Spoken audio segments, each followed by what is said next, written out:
Every team in the NBA, I believe, has around 15 games left in the regular season, so we're approaching the end. And some of the trends that have happened over the last couple of weeks that I just wanted to quickly point out, the Nuggets have kind of taken a nosedive, and Jamal Murray has been experiencing some knee soreness. He's still playing, but he's noticeably struggling a little bit. The Kings are continuing to play really well. They claimed the second spot in the West very briefly before the Grizzlies stole it back. But they are right there neck and neck with the Grizzlies now for that number 2 spot in the West. The Suns have been really struggling ever since Kevin Durant has gone down with his sprained ankle. He was there for, I think, 3 games total. And I think they won 2 of them and looked great. And then Kevin Durant got hurt, and they haven't quite been the same team. And then in the Eastern Conference, the Bucks are continuing to win, continuing to do great. The 76ers are starting to close the gap on the Boston Celtics. They're actually tied in the loss column right now. And I think the other major notable thing that's happened is, the Nets have held fast to that guaranteed playoff spot. They've kind of been bouncing back and forth between 5 and 6 with the Knicks, but they're still in the mix. We initially thought, due to the lack of playmaking, due to kind of some of the lack of offensive creation on the Nets, that they would fall in the standings, and that hasn't happened. They've actually, they've been playing slightly above 500 basketball, and they've looked good lately.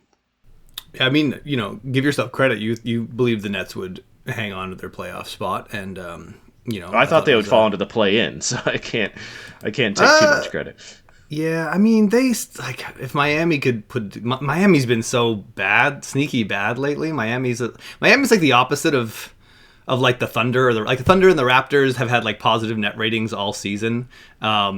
And like can't really scrape together wins. The Heat are the opposite of that. Like actually the Hawks do it in a very different way. But like the Heat have just been like, they've been at like -2 for the last like month of basketball, and they're just still kind of scraping up just enough wins to hold on to that spot. But I mean, Brooklyn, I think just mostly by coincidence, I've gotten to watch the last several games of the hipster Nets. They got blown out by the best team in the world. Was that just last night or 2 nights ago? 2 nights ago, the Oklahoma City Thunder, best team in basketball. Oh, yeah. Firmly back in the play-in picture, I will add. But, I think it's been cool to watch Michael Bridges play, just because we already saw this year him kind of tighten up his handle and be able to take advantage of injury absences in Phoenix. But I think the biggest difference besides that for him this year is that he's playing shooting guard almost all the time, which means he's big now. As a small forward, he's like, he had the length. He was often at a physical disadvantage in terms of just like, strength and weight. So now we've got him playing the shooting guard all the time, where he's just like, he's too long. He's this mini Kevin Durant, just sort of shooting over guys really easily. And you can see with his handle, he's able to get to his spots and get that jump shot off. And that jump shot is unblockable for like the 6'4" guys that have to guard him all the time. So it's been pretty cool to watch. And the Nets are super fun with all those defenders. And when Michael Bridges has it going, or, like Cam Thomas comes off the bench and hits a bunch of shots, that's, they're like, or even Spencer Dinwiddie, though sometimes they go down in crunch time and it's like, all right, it's Spencer Dinwiddie time. It's just like, sometimes guards are given just way too much. We're going to talk about some scoring guards in this draft this year, but like, I think in the future, we're going to look back on a whole decade of basketball and like, when did we start letting guards just do whatever they want whenever they want? Like, why is that so allowed? I watched Spencer Dinwiddie just drive them into the ground against the Thunder, and in their loss, when they beat the Nuggets, it still involved some like wasted Spencer Dinwiddie possessions. And I like Spencer Dinwiddie, but it was like, why are we playing 1-on-5 with Spencer Dinwiddie all of a sudden as like a chosen crunch time possession? Anyways, well, if you think the problem with like the point guard who's not the best player or not the most talented player on the team doing way too much in the clutch is bad on the NBA level, let me introduce you to this thing called college basketball, in which it's 10 times worse. And we're going to see a lot of teams that are probably way more talented in the tournament this year losing to a team that's not as good simply because their point guard gets outplayed by the other team's point guard, or whoever is handling the ball, and they just don't give the ball to their like forwards or bigs who are the best aspect of their team enough. But it should be more celebrated, I think. Like in the NBA, in college basketball, at every level, the solid, even near all-star level point guard or not, who dribbles the ball up the floor and immediately gives it to the star wing. Like shout out Jrue Holiday. Like shout out I don't really want to say like Jamal Murray, but anyone else who plays point guard in Denver and comes up and immediately gives Jokic a touch, like that's, or like shout out a lot of the work that James Harden has done in Philadelphia this year. Like strange to say for he's gotten a ball so much dominant player, but we'll get to you, Keontae George and a few other scoring guards in college. We're going to talk about you a lot today, and hopefully we have some nice things to say. Yeah, and then I think my main thoughts in the West, which has been a little bit depressing, you mentioned the Thunder playing great lately. My Trailblazers are tied for the longest losing streak in the NBA, along with the Nuggets at 4 games. We've looked terrible, and it's kind of looking like we're falling out of the play-in picture. But the play-in picture is starting to shape up a little bit. In the West, this has been the tightly contested race. Right now you have the T-Wolves, the Thunder, the Mavericks, and the Lakers, with the Jazz and the Pelicans on the outside looking in. Neither of those two teams have been particularly awesome as of late. Obviously they were in the play-in and fell out of it, so they must be losing more than they're winning. But what do you think? Do you have any thoughts about whether those 4 teams are the 4 that we're going to see, or do you think the Jazz or Pelicans or maybe the Blazers go on this miracle run to close the season? I still feel the same way I did last time we talked about, where I'm just like, I don't know, random luck is going to happen, and that's going to be more powerful than what any of these teams do. I think it's just so insanely close. We like, on one hand, I just want to say, like, this is the most competitive, exciting playoff race I've ever seen. Like I check the box score every morning, or I watch a game at night or 2 games at night, and I'm watching what feels like a do or die game. And when I check the box score and I'm seeing like, that the Wizards won or the Mavericks lost again, and I'm like, oh, that really affects a lot. This game was really important. Like now Washington is back. Now the Bulls are back out, and now the Mavericks have dropped into it's a lot of drama.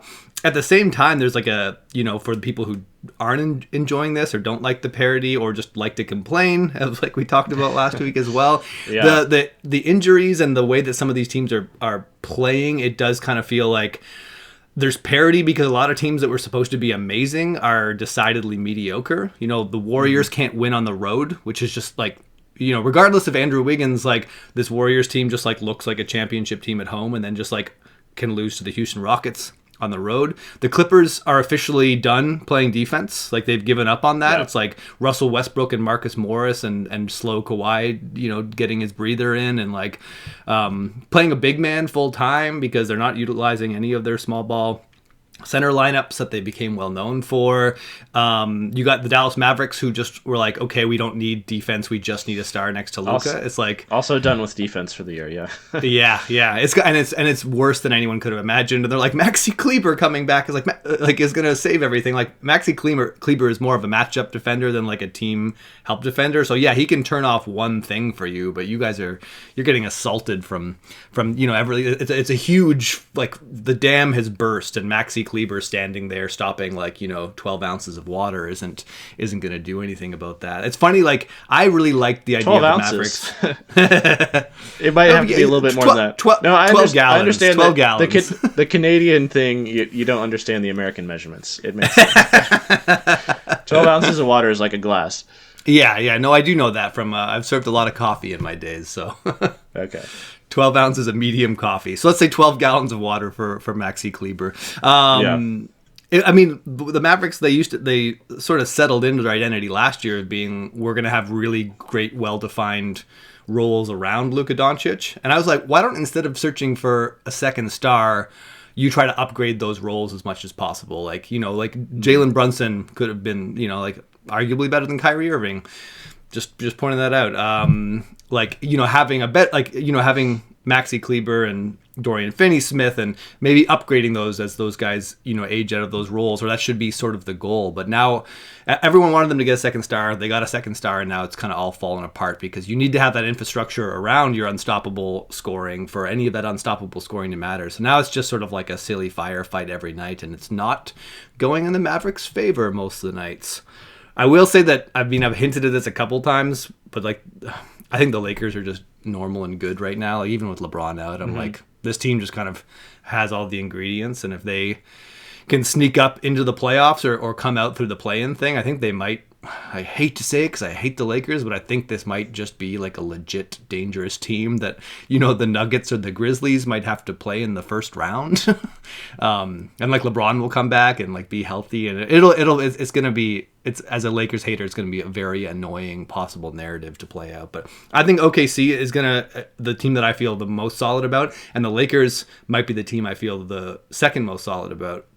The Mavericks, okay, I might feel the least solid about. Like, I might be like, maybe if one of they've been really rough lately.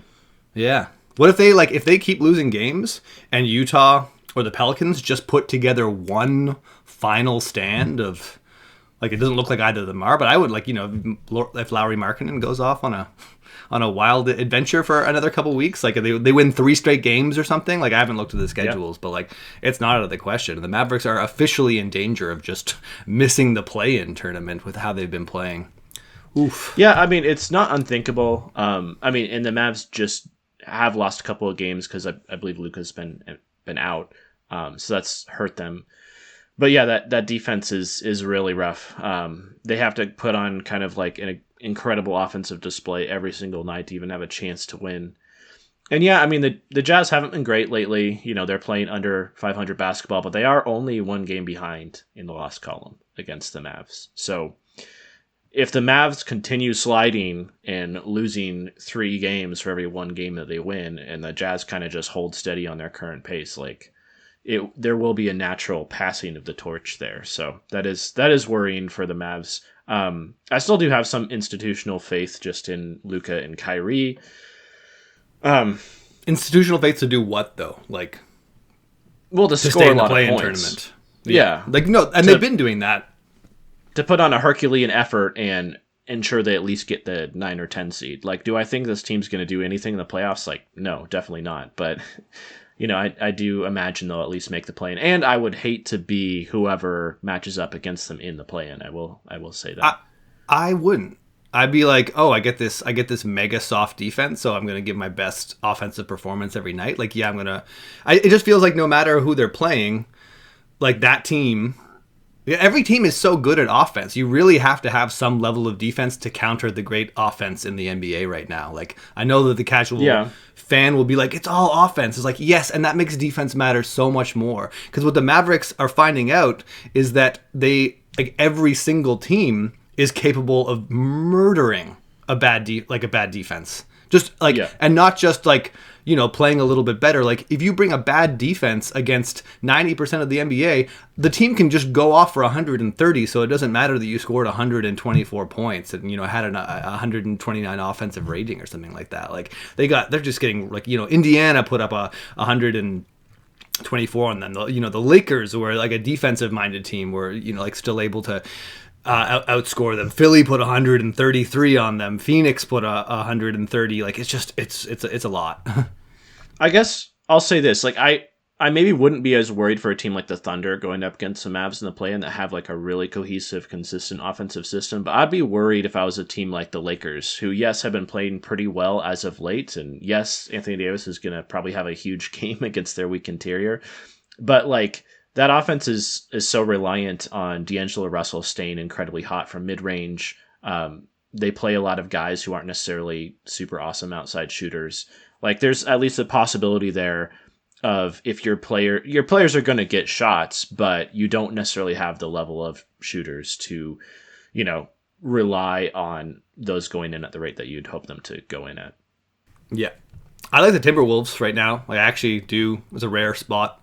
And it's a rare moment in this season where I'm actually into what the Timberwolves are doing. We've got a really, really strong defense right now with Slow-Mo and Conley's been playing well defensively, even though he's really up and down offensively. Jaden McDaniels is one of the best perimeter defenders in the NBA. And if Towns comes back, they've already started the dialogue of him coming off the bench to start. So we're going to be replacing like Luka Garza or Naz Reid with Karl Anthony Towns. Again, that's still an if. He might like come back and the calf might not feel right and he sits out. But I think last time we talked, I was like, Timberwolves are done.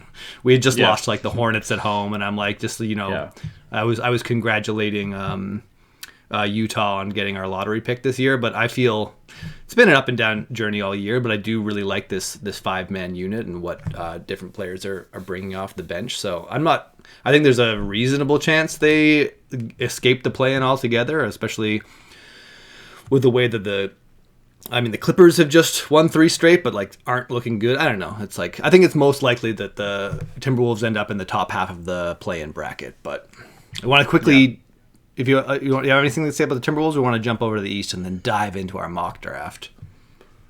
Yeah, I would be worried about the Timberwolves if Cat was coming back and playing alongside Rudy Gobert after missing most of the season. But like Cat coming off the bench and giving you 22 minutes a night and just absolutely demolishing the other team's backup center, it sounds great. Even if he's not great, at least he's not going up against starters. He's not trying to chase wings around the perimeter. He can just play the 5. And, there's a lower level of difficulty there for him. The awkward thing with Towns coming back, I don't think is even specifically just the Towns-Gobert pairing. I think it's the Towns-Slow-Mo-Gobert trio, because all 3 of those players on the floor just gives you this really slow-moving group on the back line. It's just 3 slow players. And it doesn't, like, you need, like, if you need one of those 3 to be rotating quicker, and all 3 of those players are slow at that. Like Gobert's not as slow as some people think, but he's still a big center that's not. He's still like a 7'1" guy. Like there's an upper limit on what your foot speed can be when you're that size. Until we get to the first pick in this draft. That's true. Yeah. Okay. Really quick with the East. The Bucks are starting to separate from the Celtics a little bit. The Celtics, there's this crazy thing that's happening with the Celtics. Their role players as of late have looked human, and they're experiencing something that every other franchise in the NBA has to experience, which is not every single ancillary piece surrounding your stars is going to be awesome every single night. And this is a new thing for the Celtics. They didn't have this experience the first half of the season, and now that it's happening, they just look like a good team instead of an unbeatable team. Yeah, what do you think, like, in terms of this team's 3-point shooting ability, in terms of, like, where do you think I know that like they're still, based off their incredible hot shooting start to the season, they're still top 5 in 3-point percentage and really high up there in 3-point rate. But like, where would you have ranked them? Like, if you just, without looking at the numbers, just sort of looking at the shooters on that roster? Probably somewhere between like 8th or 10th. They're really good at getting open threes, and I also think their 3-point shooting as of late has been worse than it actually should be, because Grant Williams has been dealing with this shoulder issue and hasn't been getting consistent minutes. And then Marcus Smart, I don't know if he's hurt or just struggling to get through an entire season at his age, but his shot has really struggled lately. So those 2 are better 3-point shooters than they've been showing these past couple of weeks. But yeah, they're still, somewhere between, like, I would say probably in the same neighborhood as like the Bucks and the 76ers. Like, really, really good at getting open 3-point looks, but they don't necessarily have the greatest shooters in the league. Yeah, I agree with that. And I think I don't think the Celtics were ever supposed to be a top 5 offense. I think they went on this. I think they're a good offense. I think they're a top 10 offense.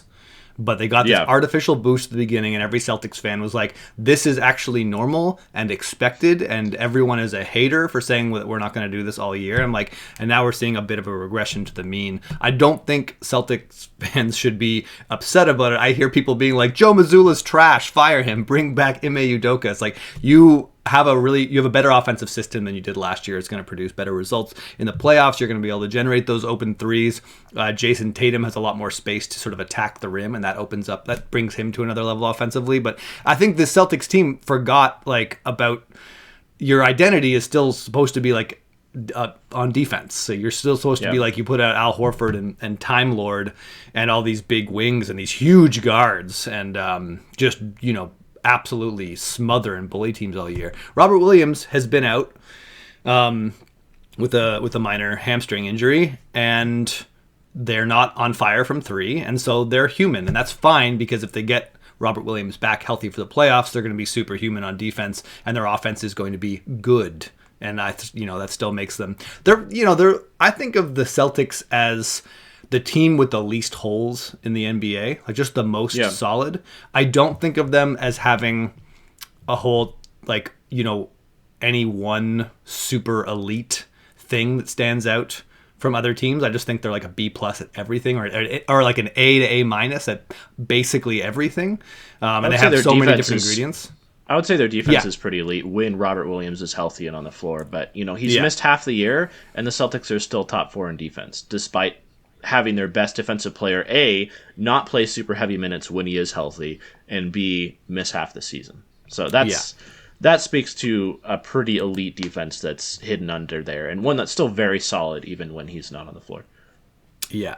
There doesn't look like a lot of potential for movement around the top of the Eastern Conference playoff race. Like the Bucks are pulling ahead. Obviously, Philly is threatening to jump above Boston, but for a while it looked like the Cavs were going to be able to take Philly's number 3 spot because they have the softer schedule. But the Cavs just have been like solid but unspectacular. Like they just haven't really gone on a run all season. They've never lost. Like they had a bad losing streak, I think, really early in the year. Like it was like 4 or 5 games, and besides that, they've rarely lost. Like, they'll go on a 3-game losing streak, but it's mostly like win 2 games, lose 1, win 3 games, lose 2. Like they had one really good streak before All-Star break, I think, but they just haven't really been able to gain traction. So unless they go on some sort of like tear at the end of the season, it looks like they're going to be locked in as the 4 seed with the Knicks at 5, because unless like Brooklyn just, I don't know, it's really close. I guess there's only 1 game between the Knicks and the Nets, so I shouldn't feel too confident about that. But then the Heat lurking, I can't see the Hawks or the Raptors getting back into it though.